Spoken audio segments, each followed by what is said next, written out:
السلام على سيد المرسلين وعلى آله وأصحابه أجمعين। আজকের এই বিক্ষোভ মিছিল পর্ব সমাবেশের সম্মানিত সভাপতি,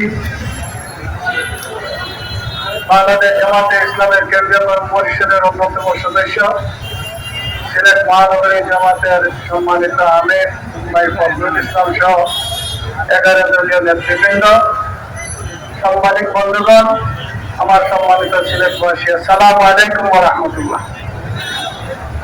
আসলে আমরা দীর্ঘ 17 বছর একটা জালিম সরকারের বিরুদ্ধে আন্দোলন করেছি, সংগ্রাম করেছি।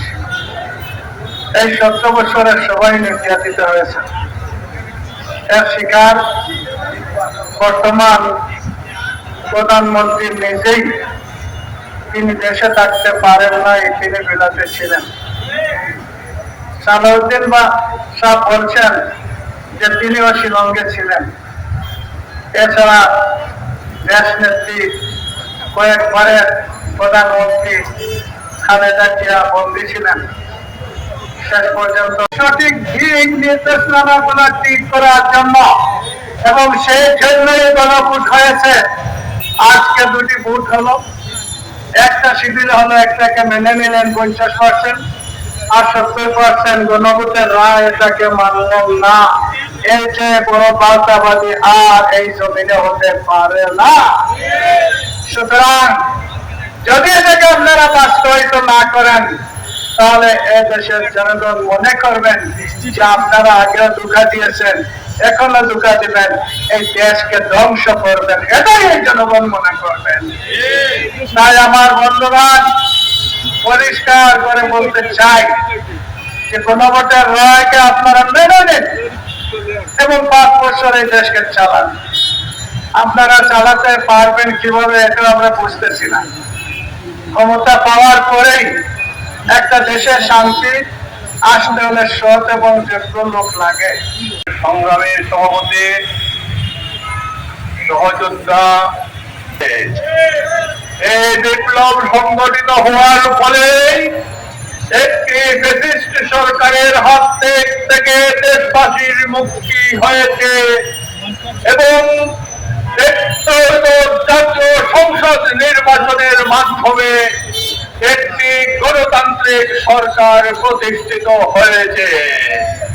কিন্তু অত্যন্ত দুঃখজনক হলেও সত্য, এই জুলাই বিপ্লব যে চিন্তাধারা নিয়ে, যে চিন্তা চেতনা নিয়ে সংগঠিত হয়েছিল, যে বর্তমান সরকার তার সরকারের শপথ নিয়ে আজকে গণভোটকে অস্বীকার করতে চায়। প্রিয় বন্ধুগণ, আমরা পৃথিবীর ইতিহাসে দেখেছি কোন জায়গায় রেফারেন্ডামকে কেউ অস্বীকার করে না। কিন্তু বর্তমান সরকার ক্ষমতাসীন হওয়ার পর থেকেই এদেশের জনগণের সাথে বর্তমান সরকার প্রতারণা করা শুরু করেছে।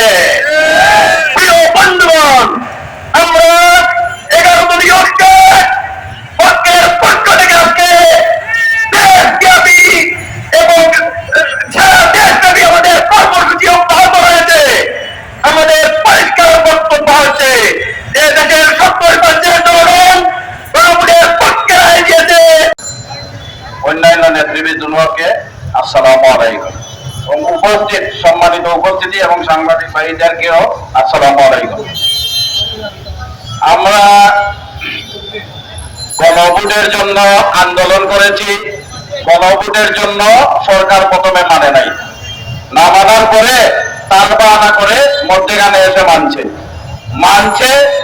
গণভোটের পক্ষে ভোট হয়েছে এবং সিংহভাগ মানুষ গণভোটের পক্ষে, জুলাই সনদের পক্ষে রায় দিয়েছে। এখন আপনাদের এই জুলাই সনদ বাস্তবায়নের জন্য গণভোটের রায় পাওয়ার পরও কেন আপনাদের এত তালবাহানা? কারণ আপনাদের তালবাহানা হচ্ছে আপনারা নির্বাচনে আসার একটা কলকাঠি রেডি করেছেন, সাধারণ জনগণকে আপনারা তখন মেনে নিয়েছিলেন। এখন এসে আপনাদের মাননীয় স্বরাষ্ট্রমন্ত্রী, শ্রমিক বন্ধুগণ, ব্যবসায়ী বন্ধুগণ, সাংবাদিক বন্ধুগণ, সকলকে জানাই আসসালামু আলাইকুম ওয়া রাহমাতুল্লাহ। সংগ্রামী সিলেটবাসী, আপনারা আমাদের নেতৃবৃন্দের বক্তব্য শুনেছেন কি উদ্দেশ্যে আমরা এখানে দাঁড়িয়েছি। আজকে যারা ক্ষমতায় রয়েছেন 24 আগস্টের আগে আমরা একসাথে ফ্যাসিবাদের বিরুদ্ধে আন্দোলন করেছি, মিছিল করেছি, মিটিং করেছি,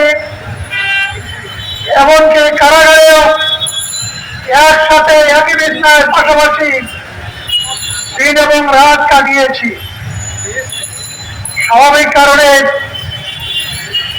জনগণের প্রত্যাশা ছিল, আমাদেরও প্রত্যাশা ছিল যে আকাঙ্ক্ষা নিয়ে এদেশের ছাত্র জনতা বিপ্লব করেছে, গণ অভ্যুত্থান করেছে, সেই উদ্দেশ্যকে সফল করার জন্য যারাই ক্ষমতায় যাবে নির্বাচন পরবর্তীতে তারা জুলাইকে ধারণ করবে, জুলাইকে সম্মান করবে, জুলাই যুদ্ধে যত উপযুক্ত